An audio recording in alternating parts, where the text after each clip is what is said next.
جس نے تکبر، دیکھیں نا، جو آدمی الجھ جائے گا نا، الجھ جائے گا، اس کو تو دلیل دی جائے گی، تو جو تکبر کرے گا، ایک آدمی کہیں الجھ گیا ہے، اس کو ضرورت ہے کہ اس کی تربیت کی جائے، اور ایک تکبر کر رہا ہے، تو متکبر کے بارے میں رب کریم نے یہ ارشاد فرمایا کہ اس کو دلیل تھوڑی دی جا رہی ہے، اس کو تو کہا جا رہا ہے فخرج منہا، تو یہاں سے بس نکل جا، یہ سزا ہے متکبر کی۔ دنیا میں پہلا گناہ جو کیا گیا وہ تکبر ہے، اپنے آپ کو بڑا جاننا اور دوسرے کو چھوٹا سمجھنا۔ میرے نبی کریم صلی اللہ تعالی علیہ وآلہ وسلم نے ارشاد فرمایا، یہ روایت جامع ترمذی میں موجود ہے، فرمایا ایک قرض سے بری ہو کے جانا دنیا سے، اور دوسرا فرمایا یاد رکھنا تمہارے اندر تکبر اور خیانت نہ ہو، قرض نہ دینا ہو تم نے کسی کا، خیانت نہ کی ہو اور تم نے کبھی تکبر نہ کیا ہو، فرمایا پھر رب کریم تمہیں بغیر حساب کتاب جنت عطا فرمائے گا۔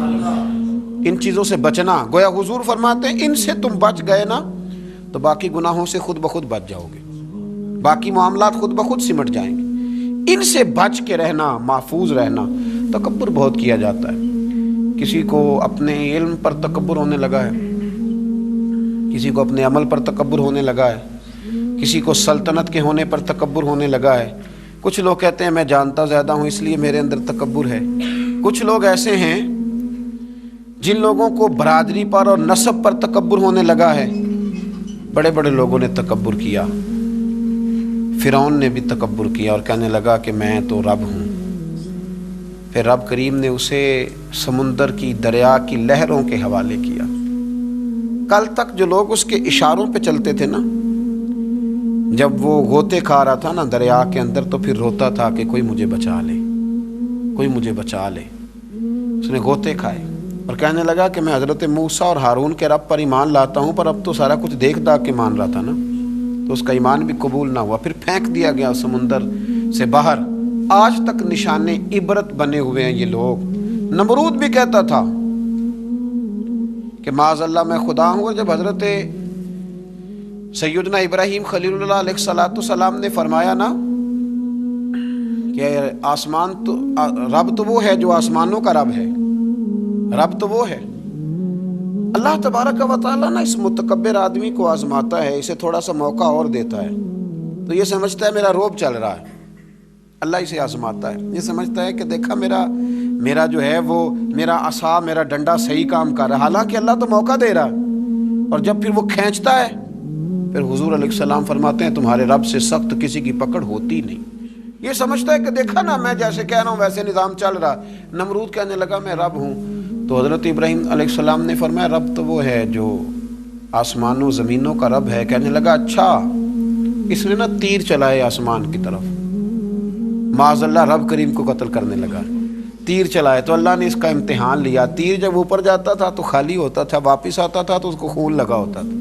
کہنے لگا دیکھا نا، پھر دیکھا نا میں نے کیا کر دیا۔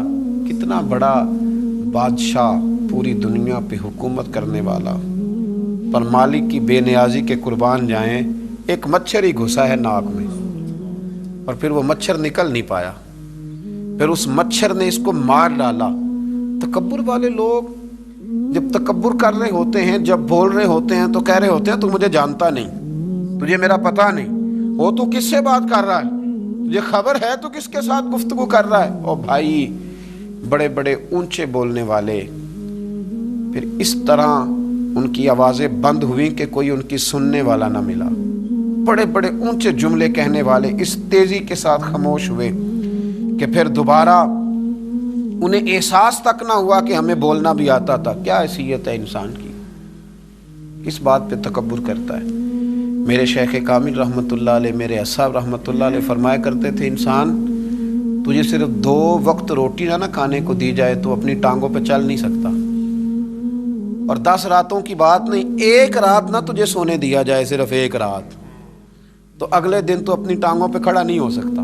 تکبر کس بات کا، کس بات کا تکبر؟ ایک سر میں ہلکا سا درد ہوتا ہے اور تیرا سارا وجود تجھے نڈھال کر دیتا ہے، کس بات کا تکبر؟ لیکن اس کے باوجود لوگ پھولے نہیں سماتے، باتیں کرتے ہیں تو بچ بچ کے، گفتگو کرتے ہیں تو کھول کھول کے، اور ہر تیسرا آدمی آ کر کے پوچھتا ہے کوئی حکم ہوا تو بتائیے گا، کوئی حکم ہوا تو بتائیے گا تکبر صرف ایک ذات کرے گی اور وہ ہے رب کریم کی ذات، کیونکہ وہ سب سے بڑا ہے، وہ اللہ اکبر ہے، وہ اللہ اکبر ہے۔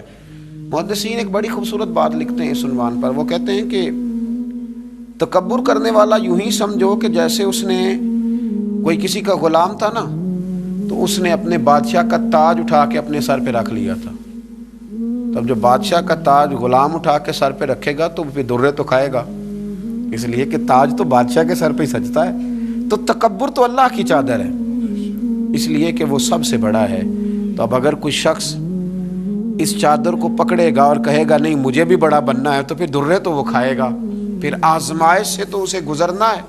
کبھی بھی اپنے آپ کو بڑا نہ جانے، اور ویسے بھی انسان باتوں سے تھوڑی بڑا ہوتا ہے، بڑا تو اپنے اخلاق سے ہوتا ہے، بڑا تو اپنے کردار سے ہوتا ہے، بڑا تو وہ اس طرح ہوتا ہے کہ اگر اس کے اندر کچھ چیزیں پائی جائیں جن سے محسوس ہو کہ یہ انسان بڑا ہے، تو وہ رویے اس کے بتاتے ہیں یہ کتنا بڑا ہے۔ میرے نبی کریم صلی اللہ تعالی علیہ وسلم نے فرمایا یہ جو تکبر کرنے والے لوگ ہیں نا، قیامت کے دن اللہ انہیں چیونٹیوں کی شکل میں مسخ کر دے گا، چیونٹیوں کی شکل میں اللہ انہیں مسخ کرے گا۔ اور فرمایا اللہ تعالیٰ کو یہ اترا کے چلنے والے تکبر کرنے والے لوگ پسند نہیں آتے، بھاتے نہیں رب کریم کو۔ یہ جو اس انداز میں چلتے ہیں یہ اللہ کو بھاتے نہیں، عاجزی ان کے ساری۔ اور میرے نبی کریم علیہ السلام نے 2 جملوں میں بات بڑے انداز میں سمجھائی، فرمایا تو اللہ کی رضا کے لیے جھک جا، اللہ تجھے عزتیں عطا فرما دے گا۔ تو رب کریم کی رضا کے لیے جھک جا، اللہ تجھے عزتیں عطا کرے گا۔ مختلف لوگوں کو نا مختلف قسم کا بخار ہوتا ہے، کچھ لوگوں کو حسب و نسب کا بہت بخار ہوتا ہے، بہت بڑا بخار ہوتا ہے کہ میں فلاں قبیلے سے ہوں، میں فلاں قبیلے سے ہوں۔ میرے رب کریم نے وضاحت کر دی، فرمایا ان اکرمکم عند اللہ اتقاکم، اگر تو اللہ کی نظر میں عزت لینا چاہتا ہے تو پھر تجھے متقی پرہیزگار بننا پڑے گا۔ باقی تو سب حضرت آدم کی اولاد ہیں، سب حضرت آدم کی اولاد، سب۔ اعلیٰ حضرت فاضل بریلوی رحمۃ اللہ تعالیٰ علیہ تشریف فرماتے تو حجام آیا ہوا تھا حجامت کرنے کے لیے، وہ اعلیٰ حضرت رحمۃ اللہ علیہ کا خط بنا رہا تھا، بال تراش رہا تھا، مونچھیں تراش رہا تھا، تو ایک بہت نواب بھی کبھی کبھی ملنے آیا کرتے تھے۔ تو وہ حجام صاحب ابھی بیٹھے تھے چارپائی پہ، تو وہ صاحب آ گئے جو کبھی کبھی آیا کرتے تھے، بڑے شیٹھ تھے۔ تو سرکار اعلیٰ حضرت نے فرمایا کہ میاں بیٹھ جاؤ آپ بھی۔ کہنے لگا انہی کے ساتھ بیٹھ جاؤں۔ فاضل بریلوی فرمانے لگے اگر ان کے ساتھ نہیں بیٹھ سکتے تو تشریف لے جائیے، کیونکہ میری مجلس میں جو آتے ہیں وہ سارے برابر ہی ہوتے ہیں، یہاں جتنے آتے ہیں وہ برابر ہوتے ہیں۔ اگر آپ ان کے ساتھ نہیں نہ بیٹھ سکتے صاحب تو پھر آپ گھر جائیے۔ اگر ان کے ساتھ نہیں بیٹھ سکتے، حضرت ابو ذر غفاری رضی اللہ تعالیٰ عنہ خود سنایا کرتے تھے، رویا کرتے تھے اور مزہ لیا کرتے تھے۔ فرماتے تھے ایک دن نا حضرت بلال حبشی سے بحث ہو گئی تھی، میری زبان سے نکل گیا تھا وہ حبشن کے بیٹے جناب بلال حبشی رضی اللہ تعالیٰ عنہ مسجد نبی میں پہنچے، حضور کا چہرہ انور دیکھ کے رو پڑے۔ تو کریم محبوب نے فرمایا بلال تو روتا کیوں ہے؟ عرض کی حضور لوگ مجھے حبشن کا بیٹا کہتے ہیں۔ تو یا رسول اللہ صلی اللہ تعالیٰ علیہ وسلم یہ تو اللہ کی تقسیم ہے، اس نے کس کو کس خاندان میں پیدا کیا۔ میرے محبوب نے ممبر سجایا، صحابہ کو بلایا، فرمایا میں نے تو جاہلیت کی باتیں پیروں تلے رون دی تھی، ابھی بھی جاہلیت کی باتیں پائی جاتی ہیں، لوگوں کو کیا ہو گیا وہ بلال کو حبشن کا بیٹا کہتے ہیں۔ حضرت ابو ذر غفاری خود بتایا کرتے تھے اور مزہ لے کے بتایا کرتے تھے، فرمایا کرتے کہ میں نے جب یہ بات سنی نا تو باقی تو نہ سمجھے پر میں سمجھ گیا۔ فرماتے میں اٹھ کے حضرت بلال حبشی رضی اللہ تعالیٰ عنہ کے پاس گیا اور میں ان کے سامنے لیٹ گیا، میں نے کہا حبشن کے بیٹے اپنا پیر میرے چہرے پہ رکھ اور میں لوگوں کو بتلاؤں کہ تھا تو حبشن کا بیٹا، پر اب میرے مصطفیٰ نے بڑی شانیں عطا فرما دی، شانیں عطا کر دی۔